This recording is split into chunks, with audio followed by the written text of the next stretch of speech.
Penayangan anime di Indonesia mempunyai sejarah yang cukup panjang dan diketahui sudah ada sejak era 80-an di TVRI.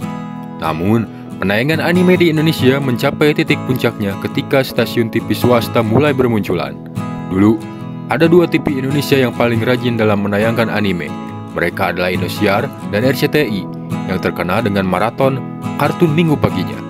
Kedua TV tersebut bersaing dalam menayangkan berbagai judul anime berkualitas dan jumlah anime yang tayang di RCTI dan Indosiar pun sangat banyak. Akan tetapi, ada satu TV lainnya yang pernah menayangkan deretan judul anime berkualitas, yaitu SCTV, yang sekarang terkenal sebagai TV yang menjual tayangan sinetron dan FTV.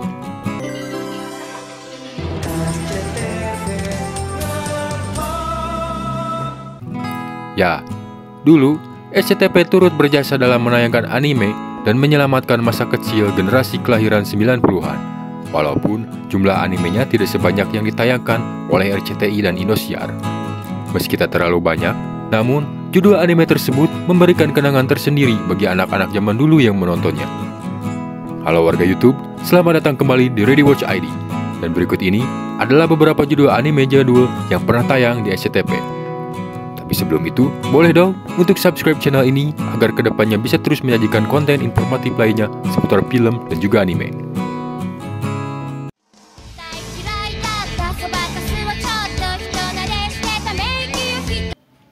Samurai X.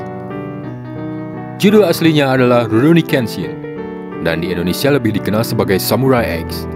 Anime legendaris ini pernah tayang di SCTV sekitar akhir tahun 90-an dan ditayangkan setiap sore hari. Anime ini mengisahkan perjalanan sang legenda samurai yang hidup di zaman Meiji. Batosai sang pembantai, begitulah sebutannya. Dia bertobat dari profesinya dan lebih memilih menjadi Kenshin Himura. Cerita yang seru dan menarik membuat anime ini sangat terkenal di Indonesia kala itu. Di Indonesia sendiri, anime ini juga dulu sempat ditayangkan di RCTI dan juga di Global TV sekitar tahun 2008. Penayangannya saat itu berbarengan dengan penayangan One Piece dan juga Naruto.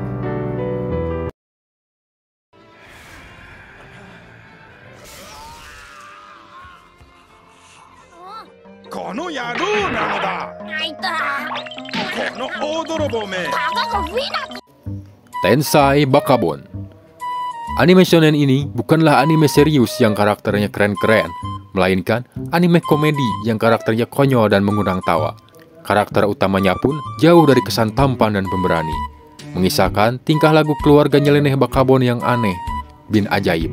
Misalnya, ayahnya yang bodoh dan adik Bakabon yang jenius, walaupun masih balita. Setiap episodenya ada saja tingkah laku konyol yang diperbuat oleh Bakabon dan ayahnya. Ceritanya pun tak jauh dari kehidupan sehari-hari, walaupun agak absurd, seperti adanya karakter hewan setengah belut setengah anjing, dan yang lainnya. Anime ini juga pernah tayang di SCTV sekitar awal tahun 2000-an.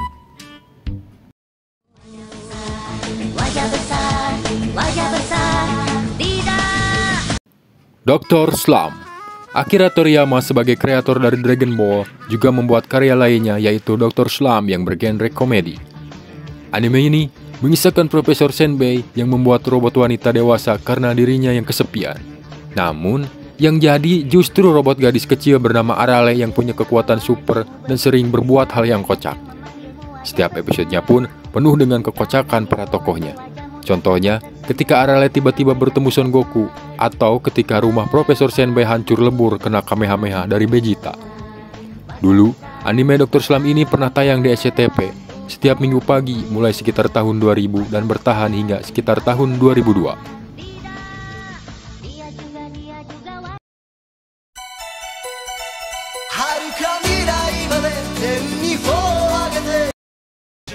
Beat X.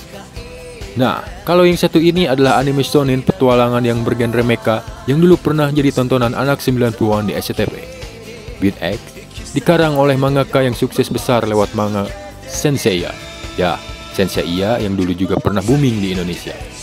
Akan tetapi, berbeda dengan Senseiya yang mengusung mitologi Yunani, Beat X justru mengedepankan unsur fiksi sains dan genre mecha. Kita bisa lihat unsur fantasi dalam anime, yaitu tentang pertarungan manusia dan mesin, juga hubungan manusia dengan robot tunggangannya. Anime ini mengisahkan perjuangan sekelompok pemuda dalam menunggangi robot berbentuk hewan untuk melawan kerajaan mesin. Anime ini sekitar tahun 90-an tayang di SCTV setiap sore hari.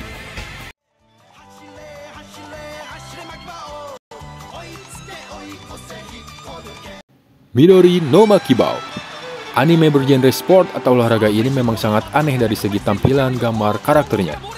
Jika anime Jepang pada umumnya menggambarkan fisik para karakternya dengan tampilan yang keren, tampan, dan cantik, maka tidak dengan anime berjudul Midori no Makibao ini.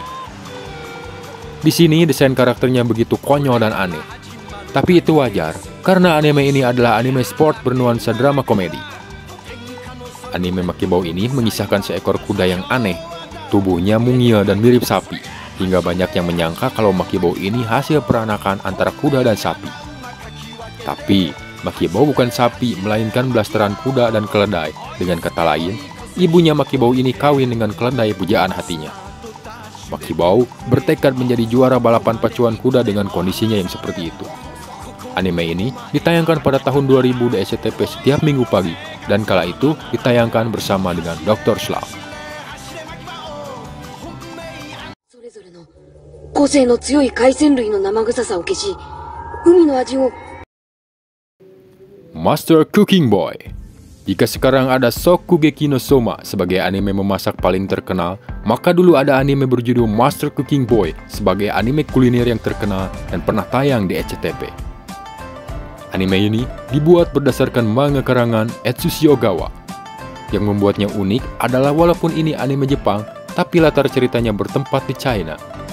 Mengisahkan seorang remaja bernama Liu Maoxing yang bertekad untuk menjadi koki terhebat di seluruh daratan China. Ciri khas dari anime ini adalah adegan lebay saat juri mencicipi makanannya. Anime ini juga dikenal dengan judul Cooking Master Boy saat ditayangkan di SCTV pada awal tahun 2000-an setiap sore hari. Berbeda dengan Shokugeki no Soma yang teknik memasaknya dibuat relate seperti di dunia nyata, Master Cooking Boy ini justru terkesan seperti fantasi dan belum tentu teknik masaknya bisa diterapkan di dunia nyata.